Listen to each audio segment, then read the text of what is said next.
Thank you, folks, for spending the morning, evening, afternoon with us.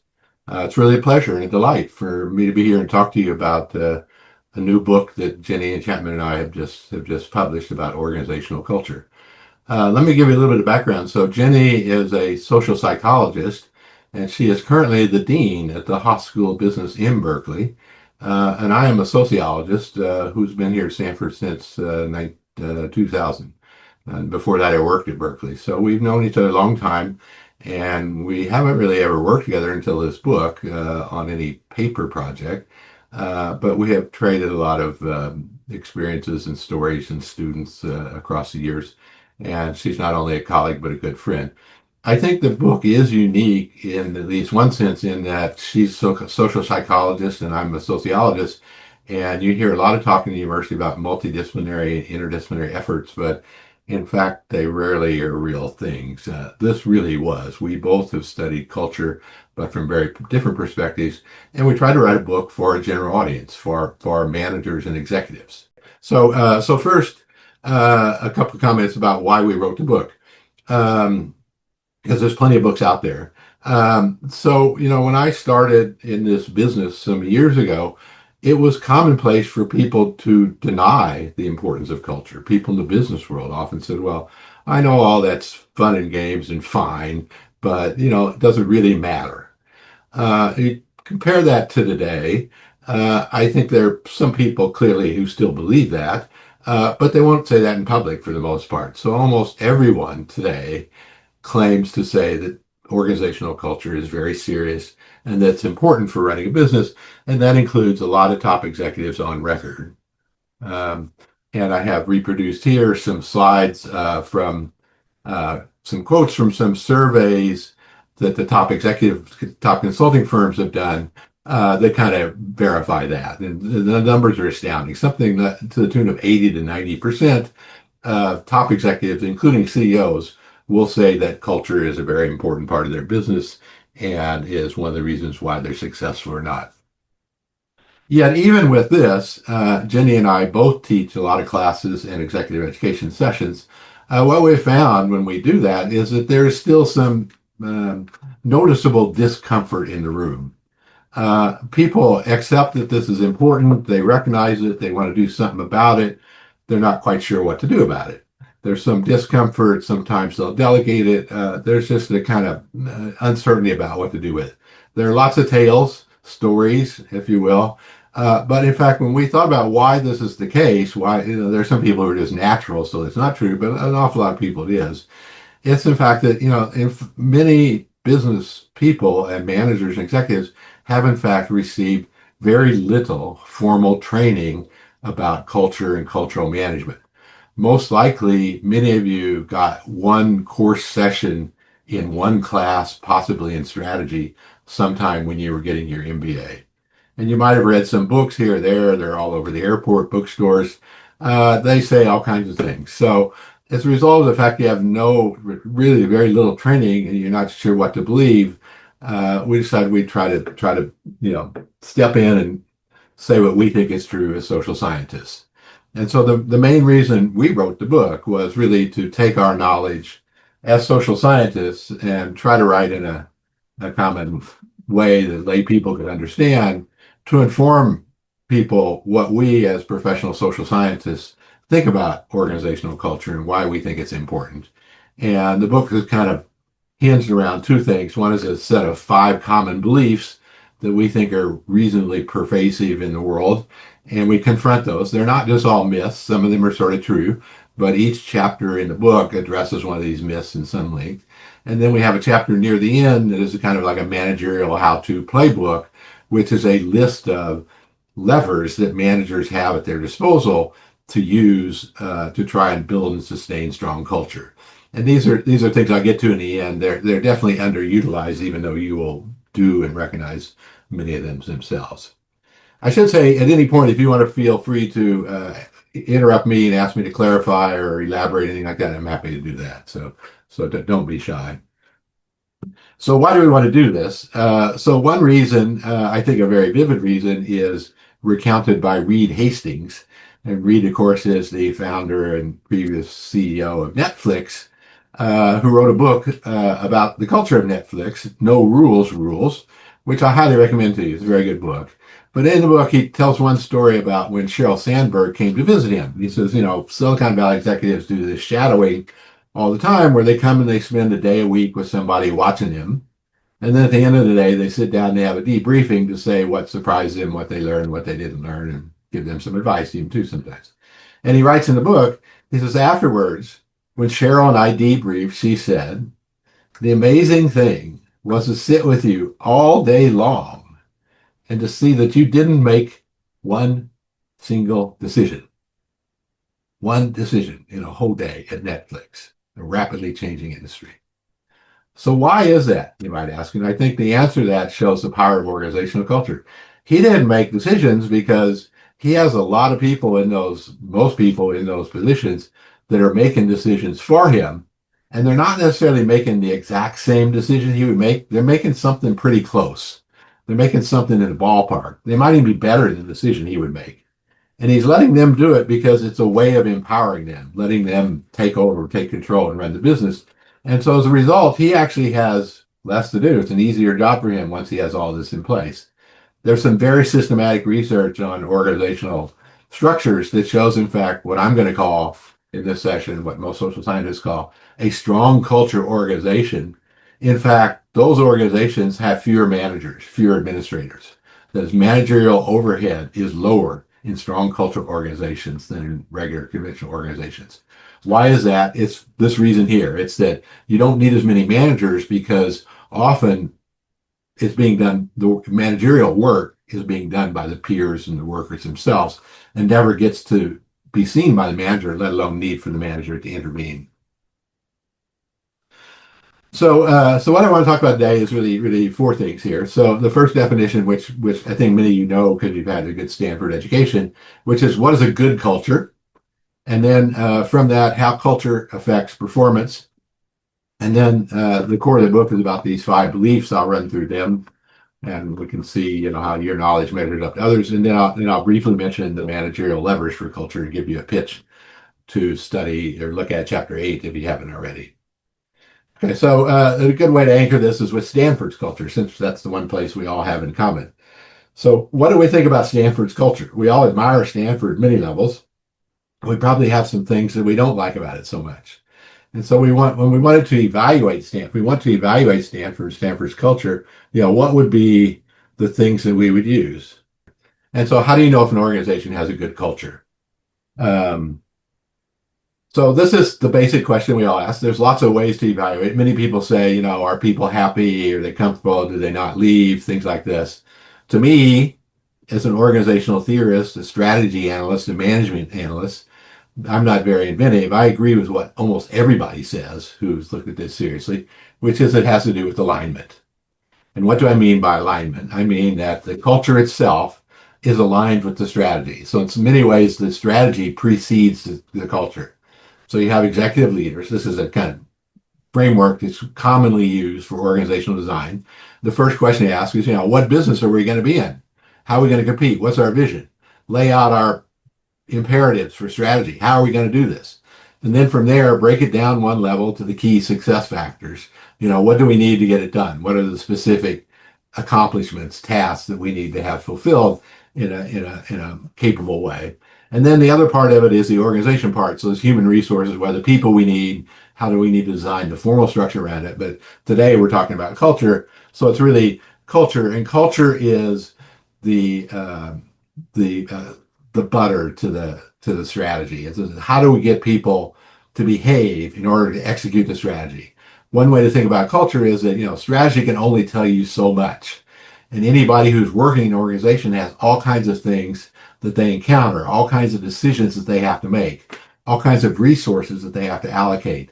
In order to do those, they can't run to their boss every time or their peers. They have to decide themselves. And so they ask themselves, what's the appropriate thing to do here? What's the right thing to do for this organization? How should Stanford behave?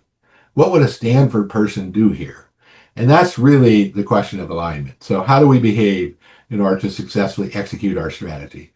And so you can have a bad strategy, bad culture. You can have a benign culture that doesn't do anything, or you can have a highly aligned culture. Now, I'll walk through some examples of this.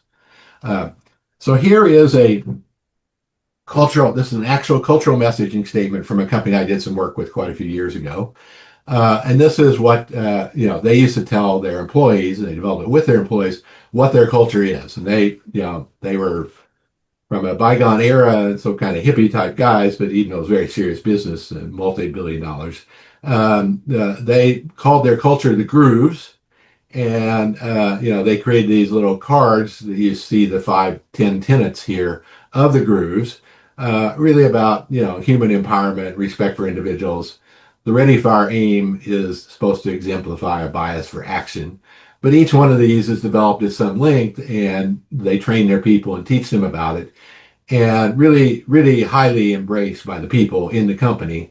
And you meet people and they say, "This is why I work here. Yeah, this is what this company means to me. And I do anything for this company because of this." These were the attachments. These were the things that kept people going. And so, I came in, wrote a case. I've talked this case many times, and I look at it and I say, well, let's use my criteria for a good culture. Is it a good culture? People like it, yeah, but is it a good culture? Is it aligned? How do I know if it's aligned? Well, the first question, the only real question for alignment is, about the strategy. What's the strategy of the firm? And I will contend that if your culture is highly aligned, that you should be able to tell from the cultural messaging statement alone what the strategy of the company is, what the business is they're in, how they intend to compete, what the industry is they're in. And in this case, anybody want to volunteer what they think this industry might be? This is a trick question, obviously. Not much planning, somebody says. That's true. It's kind of impulsive. Can you guess what business they're in, what strategy they're in? And again, it's kind of a trick question. I use this a lot because hardly anybody ever gets it right unless they happen to know the company well. So the company is a very big, well-known company. As investment, a lot of people say startups, customer service. They do customer service, but that's not it. It is recruitment, sports. All of those are good answers, but not right. It is Dreyer's Grand Ice Cream, which now is part of Nestle's, has been for some years. Dreyer's Grand Ice Cream was this big ice cream company built out of Oakland that was one of the two American players in the ice cream industry nationwide. And it was highly successful with this cultural message, including when the company almost went down in the year 2000. This is what pulled them through. Uh, Nonetheless, when I look at this, I think, well, I wouldn't call this cultural message and the culture built around it, I wouldn't call this uh, non-aligned or negatively aligned. There's nothing wrong with it. All this is good for the company, but you could probably get more out of your culture than they do. So you can make it more tightly aligned by adding something about, I mean, they're in the manufacturing business. They make hundreds of gallons, thousands of gallons of ice cream. They own trucks. They truck them around all these grocery stores. They deal with retailers. They deal with their own shops as well as grocery stores. So they have a lot of things where they interact with people. So they could have something in there about customer service. They could have something. They're very proud of their product innovations. It's Silicon Valley, so it's a little I. So it's not real big time innovation, but innovation in flavors is what they do. And shortly after this case, they made a big revolution in ice cream that's still with us today. So they missed all that in the strategy. So it's not that it doesn't happen. It's just that it's not reinforced by the culture itself. Um, so that's an example of somebody that's not aligned but still doing okay. You can have some that are they're well aligned but have a lot of bad aspects to it. You can have some that are not well aligned and have good things to it as well. You got too many things going on here. Let me now put on my professor sociologist hat and talk about this as a social scientist. So what is organizational culture generally? What are we talking about? So organizational culture, we all know, but we never really try to define it. So, the first thing to recognize is that it's a naturally occurring phenomena. Every organization has a culture, no matter what. And I liken it to the personality of a individual or human. So I have a daughter who's now grown up, thankfully, and my wife and I spent a lot of our time trying to raise our child to have a certain personality or have not a certain, to avoid a certain personality. And so we've all done this as parents. And we all know, it's a tricky process. You can be successful, you can be not successful. At best, it's kind of you count your successes and hope they're more than your losses. It's really, really difficult. And you recognize it's not a static process, it's a dynamic process. So once you do something, once you touch it, you're likely to produce a reaction. It's socially reactive. And so, for you as a manager, for the most part, except for sexual harassment in the US, it's entirely optional whether you want to manage the culture. If you don't, you're leaving a lot on the table, a lot of things you could do. And these days, especially with the high tech companies, you see Lou Gerstner from IBM there, the high tech companies, they think that, this is the secret sauce. This is the thing that determines their success. And so they work very hard and spend a lot of time on their culture, companies like Google, like Netflix, like Meta. Um, I'm not going to get into this. So culture makes sense to the organization, interprets it to others. Cultural behavior in an organization is behavior that occurs without thought, without thinking. It's automatic behavior almost, as opposed to deliberative behavior. Deliberative behavior, you have to think it through, you have to cognitize it. You can cast culture at various levels of abstraction. Personally, I prefer a more tangible level and talk about norms and expectations, which is something in the middle of beliefs and special languages, let's say. The most surprising thing I'll say, so this slide I'm just going to jump over. So you guys know that culture is not just the fun and games and the food and all of that. So when I think about culture as a social scientist, like most social scientists, I think about three big dimensions. This is rather important. So the first dimension is what we call content. So content is the actual description of the norms, expectations, values, and beliefs. When an anthropologist goes off to a faraway island, spends a year there studying some tribe or group, comes back, writes a book, describes their eating habits, their intermarriage habits, how they pass down property, et cetera, et cetera. This is a book describing the content of their culture. I mean, he may get into some analysis of it, what it does, but it's really basically descriptive content. And when we think about culture, this is the most natural way to do it. So when I ask you about, Google or Netflix, you say, well, that they don't have a vacation policy, or, they come to work when they want, or, they have free food, or they get laundry services and tailoring provided online so they don't have to go out. So there's all kinds of things like that. Those are content descriptions. In my way of looking at it, content is not all that important. And I'll explain why as we go along. It has to do with the other two dimensions, which are what define what I'm going to call, and what most social scientists would call, a strong culture. So a strong culture is when you have the combination of high intensity and high agreement. Let me take a moment on each of those.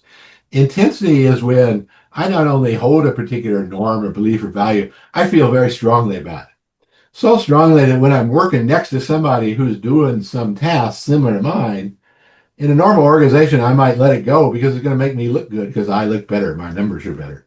In a strong culture organization, I will go out of my way to look at what they're doing and say, oh, maybe you're new here. Let me help you. Let me show you how we do this here. Let me show you the way we do it at Stanford.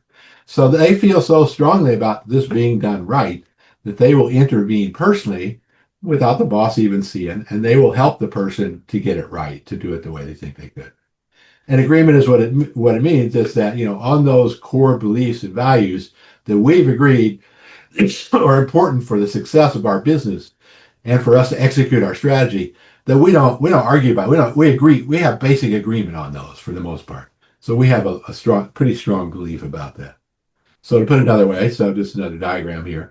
So a strong unified culture or a strong culture is where we have this high intensity and high belief.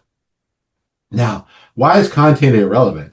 Well, I can name you very common, obvious organizations you would know among this whole list of types of organizations that all have strong culture.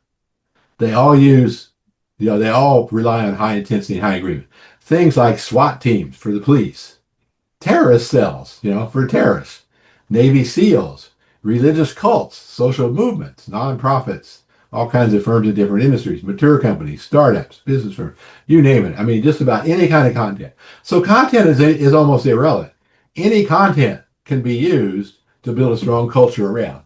So you can use it for good or for bad. And, it's up to you how you use it and what you use it for. But it's really a set of techniques for producing this strong intensity and this strong agreement. So let me stop there and see if I've uh, so I guess if somebody said got me thinking about touchy feely. Yes, a little bit. There's some of that here for sure. But the thing about one of the myths in our book is that culture is soft, and our view is culture is a social control system, and there is nothing tougher than a social. Think about when you get eliminated, you get terminated from your firm or from your business. That would be like getting terminated from your family. If your family came to you one day and said, no, we don't think you're a good daughter anymore. We don't think you're a good sister, so we're going to cut off relations. Well, that's not soft at all. That's as hardcore a business decision as you can make. And many strong culture companies, at the end of the day, if they can't, they give people lots of chances to conform. But if they can't get them on board, it's best for everybody if they depart, if they go away. Okay, so the upside, what do you benefit from this? I mentioned earlier about, performance. You get commitment from your employees. You get, a lot easier way to get things done. You get more agility. You get more resilience. There's lots of benefits to a well-aligned, strong culture. Now, when I think about how culture affects basic organizational performance in a basic way, so far, this is kind of encapsulating what we've done with some examples. There are two basic ways. So you can hire people based on their skills, or you can base on their fit. And we'll talk about this in a minute. But when we think about how it affects performance, there are two ways. One is this earlier thing I was talking about is content alignment. Is your content aligned with your strategy? So when people know the culture, it provides them guidance or steers them in the right direction for how to execute on the strategy. The other way is almost independent of that. It's, do you have stronger commitment? And does that allow coordination to proceed more smoothly? Let me give you a couple of examples. These are kind of throwaway examples, easy examples, because I think they'll resonate with you. And I don't think it's spend a lot of detail. So Walmart, of course, everyday low costs. They do everything they can to produce costs. So, if I go into Walmart and I'm looking for a product, I never check the price anywhere else because I know I don't need to. I have done that before. I've checked with Costco, with other low cost. Walmart has the lowest prices of anybody, and they advertise that and they preach that in their culture. And every decision somebody has to make that they're not sure what to do, it comes down to a question of, where are we going to save the most money?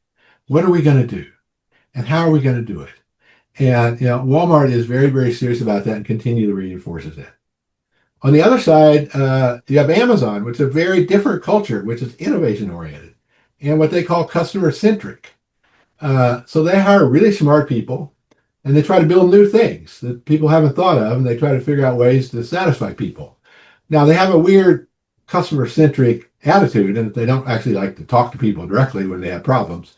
They prefer to automate it all, but it is a customer centric company for sure. So those are two of the best examples I can come up with content alignment. But if you're looking at a company with a strategy in healthcare or education services or IT or whatever, you have to say, well, what is it we're trying to do? Are we trying to be the low cost provider? Are we trying to provide high perceived quality? And what kind of quality? And how do we do that? And then what's a culture? What are cultural attributes that are going to be the kinds of things that we need in our people in order to help them execute on that strategy? That's content alignment. And somebody says Amazon has a bifurcated culture for sure, and a lot of these companies do. The back place is very different. We'll talk more about the Amazon.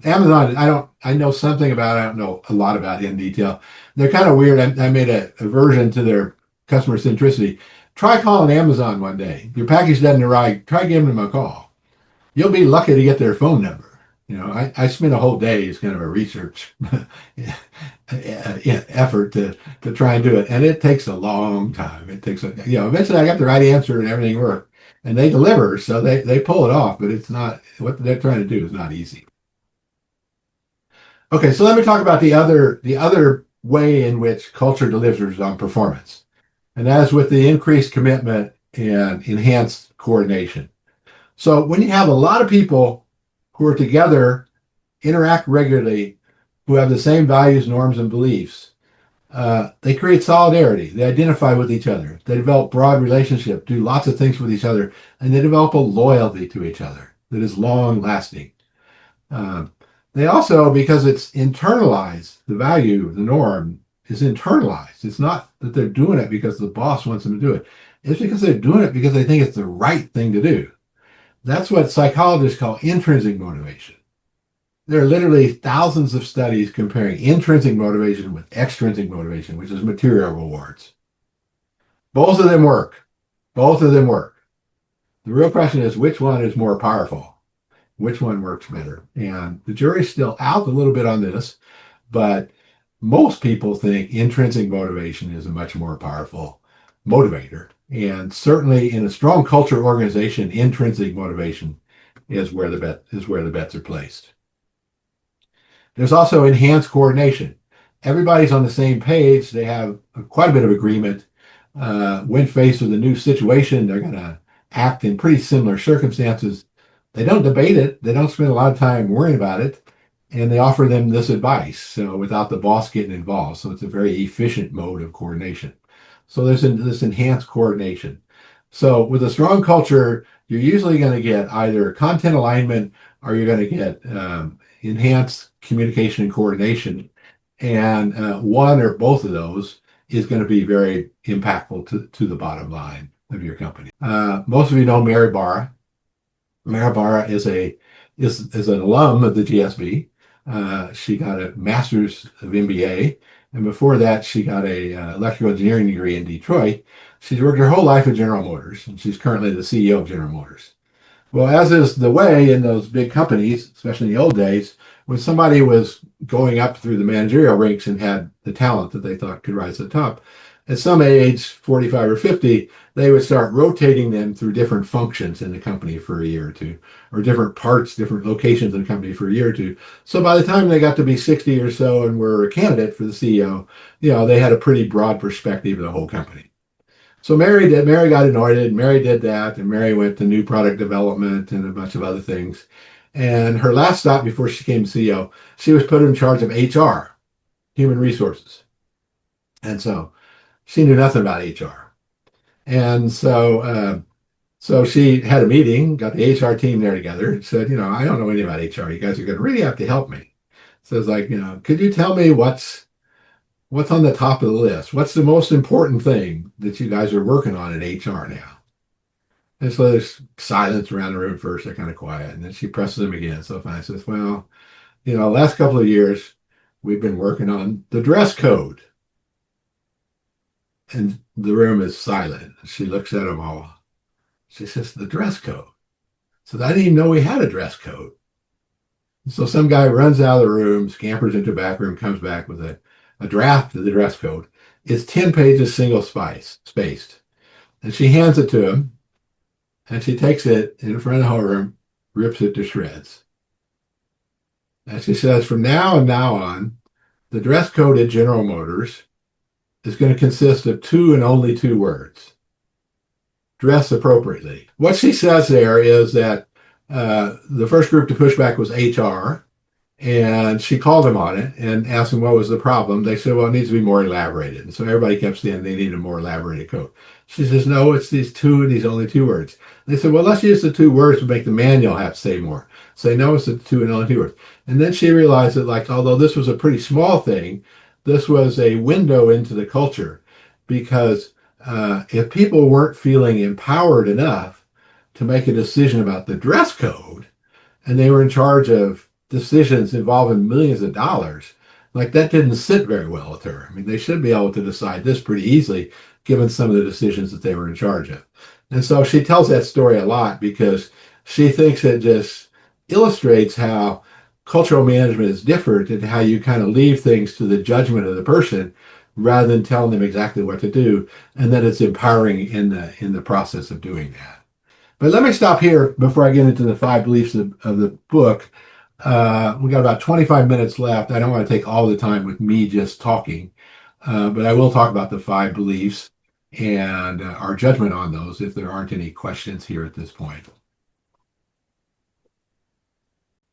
Okay, so one question says, but with thousands of employees in our litigious country, don't you need to spell out the dress code in detail versus subjective appropriately? The answer is no.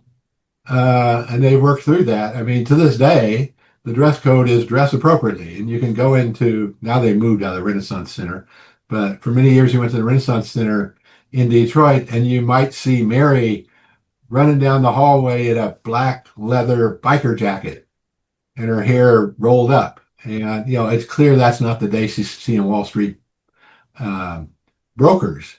There are other days when she's going to Wall Street and she's wearing a $25,000 suit. And that's obvious, and that's true for everybody in the company. So their responsibility is to dress in a way that's not going to offend the partner they're transacting business with or the customer, but offend a way. But if it's a back office day and they're just working on a computer or sitting at their desk, then they're allowed to dress in a way that feels comfortable and seems appropriate in a way. So as far as I know, they haven't gotten any trouble in this. And if they get in trouble, it would probably be that individual's employee rather than the fact that the company doesn't have an appropriate thing. How important is an overarching mission in guarding culture versus a set of principles? Amazon and Death by Principle. Well, culture is a funny thing. So what gets the most focus and attention is the 5, 6, 7, 8, however many core values that the company's agreed upon. But the real work in culture is translating those down to the unit level, to the work group level, and to the individual level. So if you say, we're looking for assertive employees who explore and try bold new ideas, that means one thing for a division manager, it needs another thing for a salesman. And so you need to work through what that means and what the appropriate metrics are to measure someone all of those work. And in my mind, this is the place where most big companies fail. As they go to some retreat and they do this set of exercises that comes up with a set of values or norms, and they advertise those and they expect everybody to figure out what that's going to mean. Well, it usually doesn't. And it usually has to be a continuing process where you work through and figure out what it means in your particular unit. And that's hard work and takes a long time. In our book, there is a chapter that Jennifer Cook at Genentech goes through this process in a unit she takes over called GMIO and works through it. And we show the details of the workshop pages she used to develop all these details and work this through the whole company. And it's pretty impressive, but I've seen very few companies do that. So one question is, how quickly can a culture be changed? Well, it kind of depends on the culture and kind of depends on the people and the urgency. There are people like the people who used to run HP who come to my class. Ned Barnhold, who started Agilent, and he started Agilent to take the HP culture and add speed, focus, and accountability. And his take on it then and now was it would take about 5 years. 5 years.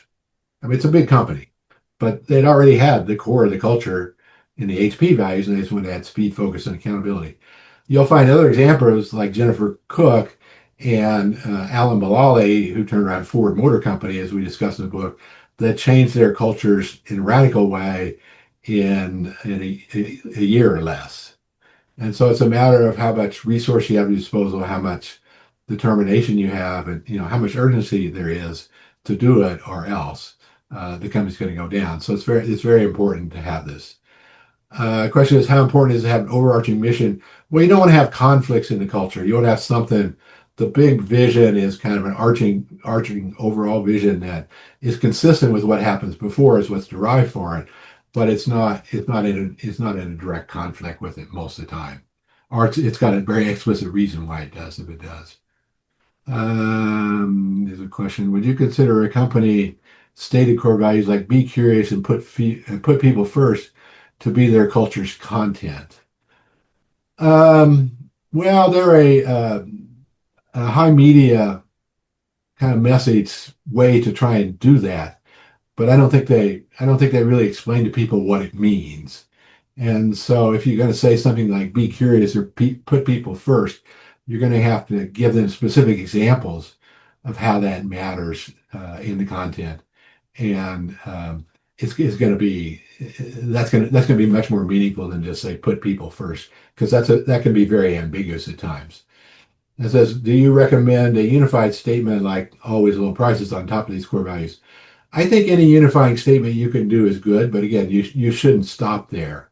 One of the things about trying to find cultural message statements is when you look in company documents, unlike a strategy or mission, there's usually not a statement per se that says, here's our cultural message.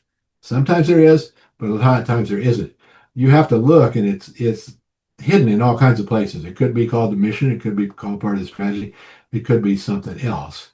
Um, it's a very different thing than the usual kind of message that a company's trying to put out. It's kind of put in there in a less obvious way in many cases. Then I have a question here. I get a lot of questions. Thank you. Why do individuals need to be empowered by others? Isn't this a contradiction of the notion of acting like an owner? Um, yes and no, but I think the reality is many of us would like to act like an owner, but they're afraid to. They've seen too many people get in trouble when they act like an owner. And so in many companies, many people I talk to, they want to know what's the safe areas where they're allowed to make decisions and to be bold and to be empowered, and that's not going to get them in trouble. So we hear a lot about, the mantras of, failing and fail fast. Well, nobody really is endorsing failure. They're just saying, you shouldn't be punished for effort and for trying things, especially if it leads to something better. So I think empowerment is something like that. You're teaching people, if your intention is right and you're trying to do something to help the company, um, it's okay to kind of do something that an owner might do, and you're not gonna get in trouble. It's not a contradiction per se. Right. And so I says I've seen an Olympic team that've been successful. Some are a pleasure to be around, some are highly dysfunctional, but through it all we have success. Can you come out? Sometimes dysfunctional teams have success. Well, yeah, I mean, look, I'm not saying to be successful you have to have a good culture. We have plenty of examples of companies with not very good cultures that succeeded. Sometimes you're in the right place at the right time, have technology, have structural opportunities. So the person's absolutely right. I will say, all other things equal, having a good culture is probably going to help you. And since the person mentioned sports, I'll talk about an example we use in the book, which is the Ryder Cup, which is the biannual golf match between the U.S. and Europe, and it happens every 2 years. Almost everyone agrees every year that it's played that the United States has much better talent. The overall talent level from the Americans is better, and yet almost every year the Europeans win. And so this is always held up as this example, like, well, what's going on here? What's going on? And the usual explanation, and as far as I can tell, it's probably true, although it's probably too much to call it culture, is that the Europeans actually function more like a team. They get involved in planning, and they, do a lot of assistance. They help each other, and it's a year-long effort. The Americans come together, and they just expect to play, and they expect their brilliant play is gonna prevail, and often it doesn't in team golf. And so I think that's a case of where the talent doesn't produce it alone. There are other cases when it does, and the talent is so overwhelming it will. But it's again, it's I think it's a rarer thing. You're really relying on chance there. I'm going down to questions now. A new CEO observes maladaptive practices at a company. Meetings start late. Let managers say what they want to say. Start on time equals meet commitments. How fast can you expect to fix this problem? Well, a problem like a meeting, I mean, you can fix it. You can fix the old problem, whether you get the new problem in pretty fast. We get the new system in place, it takes a little more trust, a little more time. You can just refuse to meet on the old rules, and and point out to people what's not working. But something like a meeting, I think you can get turned around pretty quickly in months, if not weeks. That's pretty easy. The larger stuff with the culture and organization is much harder in my view, because it involves customers and investors and whole groups of people, divisions and departments, and that's a much harder thing to get realigned than just a set of people attending a meeting. Another question is, if there's alignment, is there a risk that everyone will be wrong? Groupthink. That's a good point. So I'm going to jump ahead on my slides here. Let's see. So Uber. So Uber is an interesting case in point, I think. There was a lot of alignment in Uber. These are the original cultural values of Uber. And, it's a good case discussion to have because there are a lot of people who say, Uber had to break a lot of barriers and had to uh, basically break into an established business of taxis and the medallions and the regulations and all this, and then nobody was going to let them do that. It was not easy, so they had to be hard nosed and tough, and they had to be aggressive. And they developed a culture, that was like that, and they did that. And in fact, as a result, they succeeded. Some people that think that culture is why they succeeded. At the same time, that culture produced all kinds of byproducts. The most notable one about Susan Fowler and the way they treated women that led people to think Uber was really a not very admirable company because of the way they treated women and others, and that's certainly true. There's no question about that. So they hired a new CEO, came in and revised, and they're much better now, but they're still pretty aggressive. I think it's instructive to know though that of the companies, Uber and Lyft were the competitors in.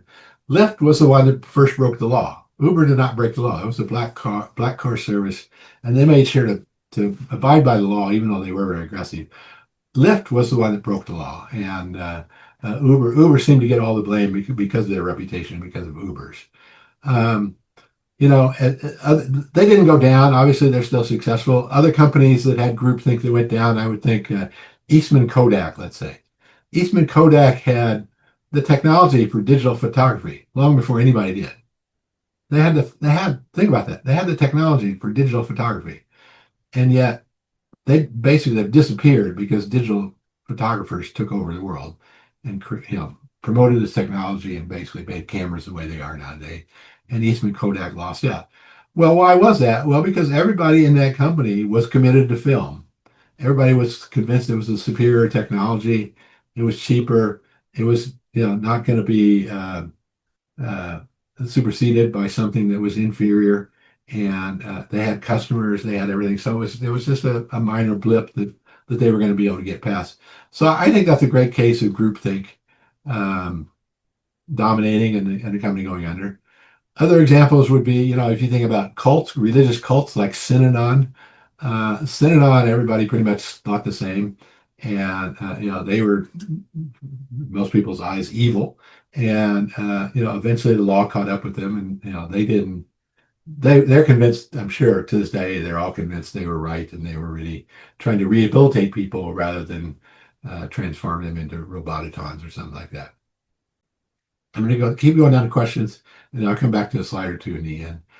Uh, how was how has the political polarization we've seen in recent years impact corporate cultures? That's a good question. It's a very good question. I don't know any specific studies about that or exact data. I can't help but think that it is a problem. And maybe not, I'm sure there are a lot of companies that say, okay, like whatever political beliefs you want, have your political beliefs, but like, that's not about us. We don't fight about it. We don't do that in your spare time or do that some other time. And then there are others where it does impact, like at Google, for whether or not you're evil and have a government contract. And I think that becomes a problem. And exactly how they've dealt with that, I don't know, but it has been a problem for some of them. It'll probably be with AI more of a problem as we go along. In fact, the idea of a strong culture organization itself is sometimes considered a problem uh, because the people who advocate diversity, and of which there are many studies that show that when it comes to decision making, Diversity is advantageous. I'm sure you all know that. You all heard that. You got that in school. It's a politically popular thing to say. Diverse groups make better decisions. There's no question about that. But there's a difference in my mind between a diverse group making a decision and a team executing. When a team executes, you really want people who don't disagree, who don't fight, who are kind of on the same page and try to do it. And so you want in both parts of your organization the diversity to make decisions, but also the agreement or homogeneity in order to execute in an efficient way. And in an ideal world, and it is ideal, I don't claim it's happened, is what you would do is, have a culture where you have everybody aligned on the 5 or 7 values that you've decided are really important to execute on your strategy, the way you're going to perform. But you have heterogeneity on everything else. So you say, okay, we want assertive people, we want bold people, we want people who are curious, we want this and that. Well, when you go out and hire those people, you find out that 80% of them are female who walk in the door, let's say, or 80% of them are Chinese, or 80% of them are French.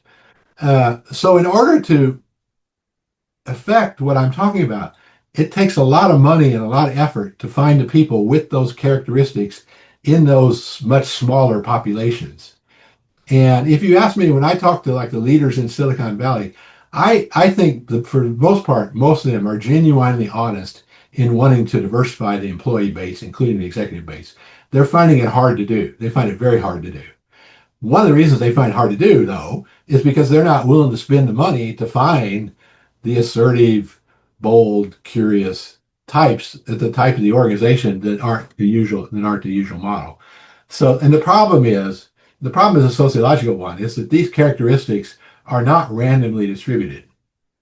Certain groups have certain types of features in much more predominant numbers than others. And so if you try and just take who comes in, you're not going to get it. If you want to do something else, you have to spend a lot of time and money. And even then, you're not necessarily guaranteed to succeed. And then I often get an awful lot of questions. I think, I'll end on this and let you have another question about, I'm surprised nobody's asked yet, about AI. All everybody wants to talk about in the business world these days is AI. I don't claim to know much about AI, so I admit that straight up. But I have watched a little bit about how AIs affect organizational culture. And most people think, well, it's really just going to affect who gets hired and how they get hired. Well, probably not. No. In fact, the people I know who've studied it in some depth, in particular a woman at LBS, Isabel Fernandez Mateo, who wrote a recent article in Forbes, as well as some others, says that, the real change is going to occur not with the selection, but with the way the jobs get defined and the way people hear about those jobs in the first place. So it's how you define the jobs, how you attract the candidates, and how you shape the applicant pool. And then the candidates themselves are also using AI to produce the application materials, which are apparently more and more homogeneous as a result of this. And so the hiring process has become very, very difficult. Even though with AI, you can obviously process a lot more numbers of people, you're still getting all kinds of problems there that they're different than we've ever seen before. And I don't exactly know what's going to be the solution to that, but something's got to change. I mean, at the one hand, we have the promise of having AI to allow us to identify these kinds of people I talked about before, but it's non-trivial how you actually go about it and do it. Now, I also said, and I'll leave this to you, one of the things I like to say about my book is if it does nothing else, it's good for insomnia. It'll help you sleep. And the core of the book are these five beliefs that we think people hold about culture. One is the belief that culture is inert. Well, there's a lot of inertia in culture, but there are also plenty of examples of where it's been overcome. I mentioned Mullally and Ford and some others that are in the book, and I encourage you to read those in one of the chapters. There's another chapter on culture comes only from the leaders at the top. Well, yes, it starts with the leaders, but there are many other people who shape it, as we've talked about here today already, and who build it and who are very important for it as well. Third belief, culture is soft, fuzzy. I mean, firing people is one thing. People like the SEALs use it, and others convince you that it's more than just a soft tool. Only people who fit benefit culturally from it.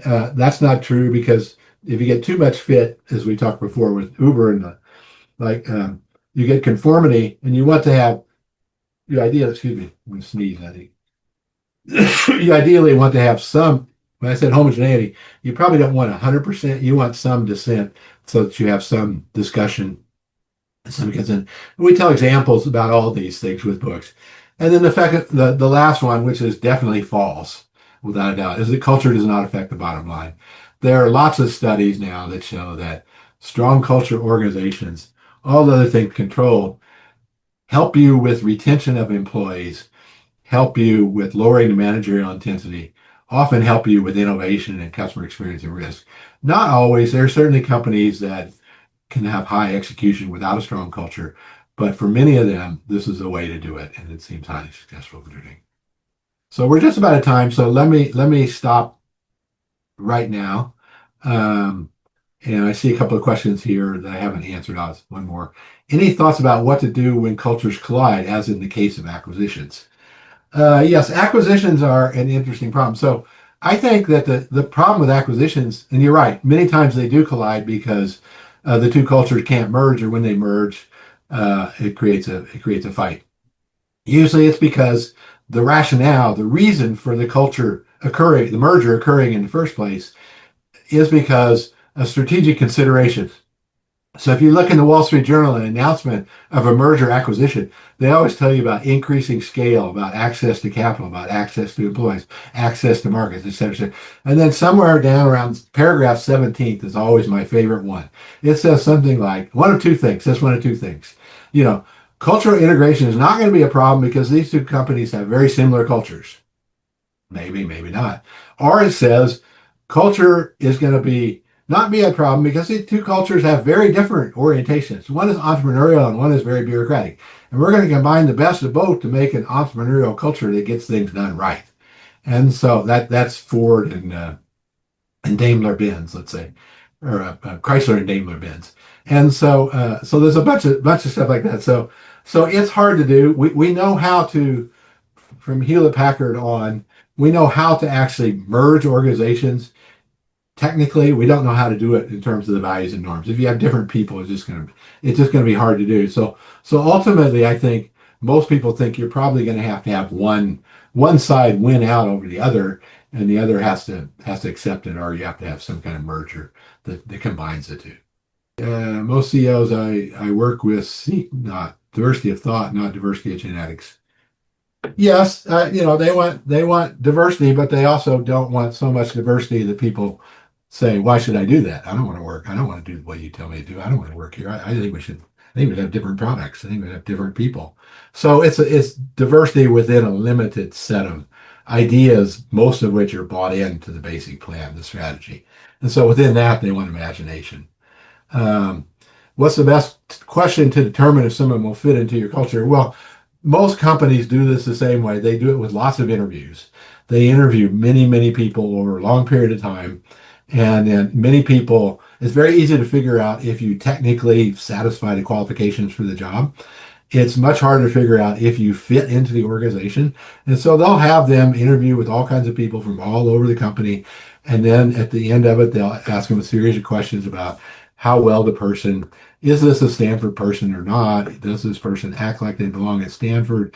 Do they understand Stanford? Will they be a good Stanford employee? Would you like to go to dinner with this person? Would you like to have beer with this person? Would you like to have a 3 hour conversation with this person? And the interesting thing to me as a sociologist about that is people are really, really good at making those identifications. They're really good at identifying someone who is like a Stanford person, if they are already a Stanford person. Yet, when you ask them to articulate why is Allegra a Stanford person? Why do we think she really fits it? Like, well, I don't know. You can just tell she is.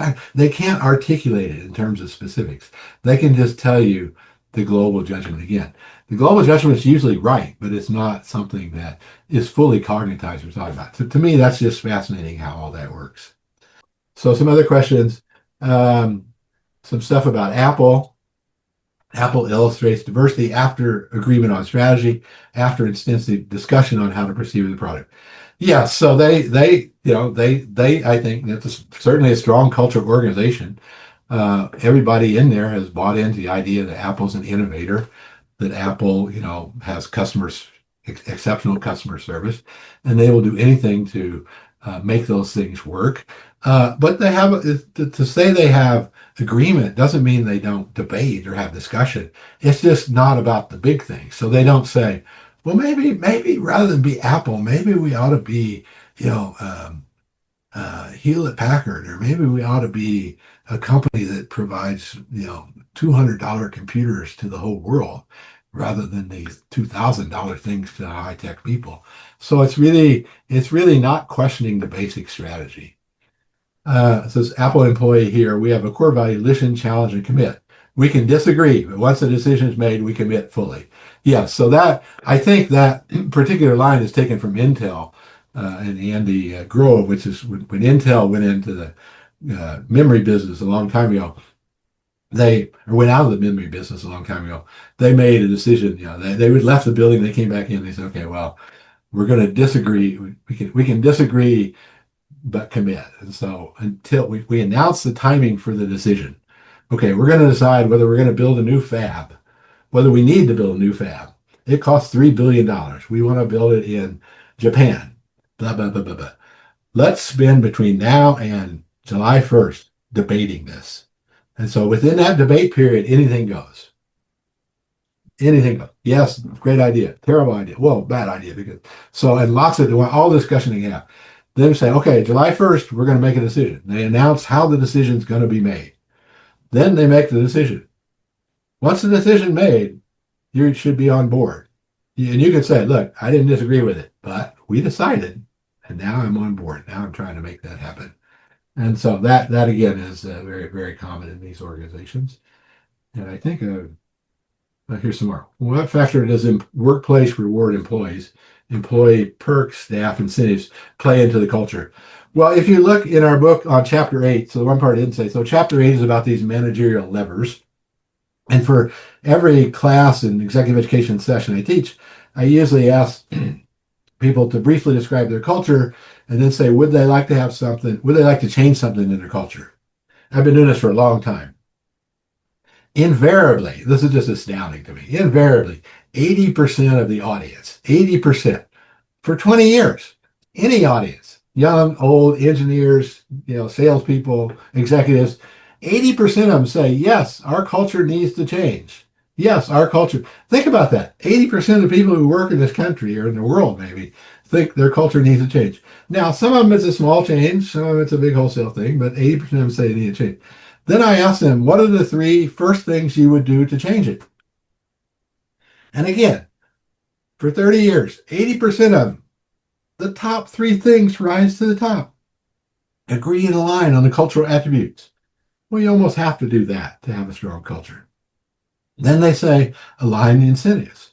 Then they say, train and communicate to the staff. These are all 3 very good things to do. Really good things to do. They will help you build and sustain a strong culture. No question about it. They're all things that managers are quite comfortable doing because they do these regularly. I set salaries, that's what I do.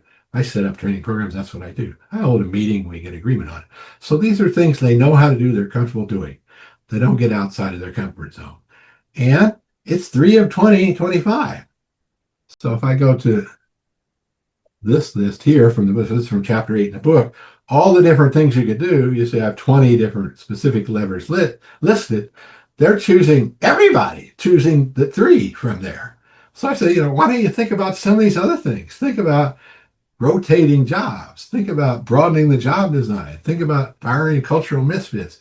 All these different things will have a similar effect. It's not that you should do all 20, but you should do more than 3 probably to do this right.